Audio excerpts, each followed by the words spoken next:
ಈ ಪ್ರಾಫಿಟ್ ನಿಮ್ಮ ಪಾಕೆಟಿಗೆ ಬರೋದು, ಅದರ್ವೈಸ್ ನೋ.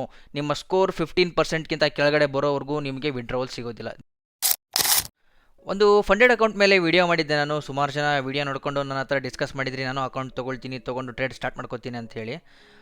ಬಹುಶಃ ಸುಮಾರು ಜನಕ್ಕೆ ಅದರಲ್ಲಿರೋ ಹಿಡನ್ ರೂಲ್ ಬಗ್ಗೆ ಯಾರಿಗೂ ಗೊತ್ತಿರಲಿಕ್ಕಿಲ್ಲ. So let me explain about that. Funding pips ಒಳಗಡೆ ಸ್ಟೆಪ್ 2 ಅಕೌಂಟ್, ಸ್ಟೆಪ್ 1 ಅಕೌಂಟ್ ಇದರೊಳಗಡೆ ಯಾವುದು ಡಿಸ್ಅಡ್ವಾಂಟೇಜ್ ಅಥವಾ ಏನು ನೆಗೆಟಿವ್ ಪಾಯಿಂಟ್ಸ್ ಅಂತ ಏನೂ ಇಲ್ಲ. ಝೀರೋ ಅಕೌಂಟ್ ಮತ್ತು ಮಾಸ್ಟರ್ ಅಕೌಂಟ್ ತಗೊಳ್ಳೋದ್ರೊಳಗಡೆ ಒಂದು ಡಿಸ್ಅಡ್ವಾಂಟೇಜ್ ಅಥವಾ ಗೊತ್ತಿಲ್ಲದೆ ಇರೋ ರೂಲ್ ಏನು ಅಂತಂದರೆ, ಈಗ ನೋಡ್ಬಿಡೋಣ ಎಲ್ಲ ರೂಲ್ಸ್ ಏನಿದೆ ಅಂಥೇಳಿ. ಇವ್ರದ್ದು ಟೋಟಲ್ ಪ್ರಾಫಿಟ್ ಅಂದರೆ ಟಾರ್ಗೆಟ್ ಇದರಲ್ಲಿ ಏನು ಕೊಟ್ಟಿರಲ್ಲ, ಕಂಪ್ಲೀಟ್ ಝೀರೋ ಆಗಿರುತ್ತೆ.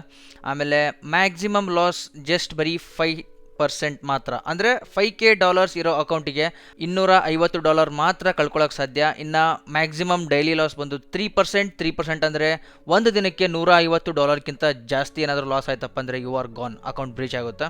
ಇನ್ನು ಮಿನಿಮಮ್ ಟ್ರೇಡಿಂಗ್ ಡೇಸ್ ನೋಡ್ತಾ ಹೋದರೆ ಜಸ್ಟ್ ಬರೀ 7 ಡೇಸ್, ಅಂದರೆ 30 ಡೇಸ್ ಒಳಗಡೆ ಮಿನಿಮಮ್ 7 ಡೇಸ್ ನೀವು ಟ್ರೇಡ್ ಮಾಡಲೇಬೇಕಾಗುತ್ತೆ. ಇಲ್ಲಿರೋದು ಖತರ್ನಾಕ್ rule, hidden rule, consistency on rewards 15%. ಇದು ಮೀನಿಂಗ್ ಏನು ಅಂತಂದರೆ, ಕನ್ಸಿಸ್ಟೆನ್ಸಿ ಸ್ಕೋರ್ ಫಾರ್ಮುಲಾ ಅಂತ ಇರುತ್ತೊಂದು, ಅದರೊಳಗಡೆ biggest winning day divided by current total account ಪ್ರಾಫಿಟ್ನ ಅವರು ಕ್ಯಾಲ್ಕುಲೇಟ್ ಮಾಡ್ತಾರೆ. ಫಾರ್ ಎಕ್ಸಾಂಪಲ್ ಆಗಿ ತೊಗೊಳೋದಾಯ್ತಪ್ಪ ಅಂದರೆ ಡೇ 1 ನೀವು 100 ಪ್ರಾಫಿಟ್ ಮಾಡಿರ್ತೀರ, ಡೇ 2 $80, ಡೇ 3 $110, $60, $90, $25, $35. ಓವರಾಲ್ ಆಗಿ ನೀವು $500ನ ಪ್ರಾಫಿಟ್ ಮಾಡಿರ್ತೀರ. $500ನ ವಿಡ್ರಾ ಅಂತ ಕೊಟ್ಟಾಗ ನಿಮ್ಮದು ಬಿಗ್ಗೆಸ್ಟ್ ವಿನ್ನಿಂಗ್ ಡೇ ಬಂದು $110 ಆಗಿರುತ್ತೆ.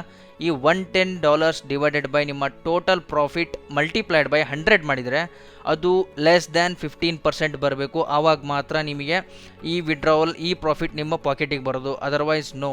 ನಿಮ್ಮ ಸ್ಕೋರ್ 15%ಗಿಂತ ಕೆಳಗಡೆ ಬರೋವರೆಗೂ ನಿಮಗೆ ವಿಡ್ರಾವಲ್ ಸಿಗೋದಿಲ್ಲ. This is what the actual hidden rule by funding pips. Follow for more content, guys.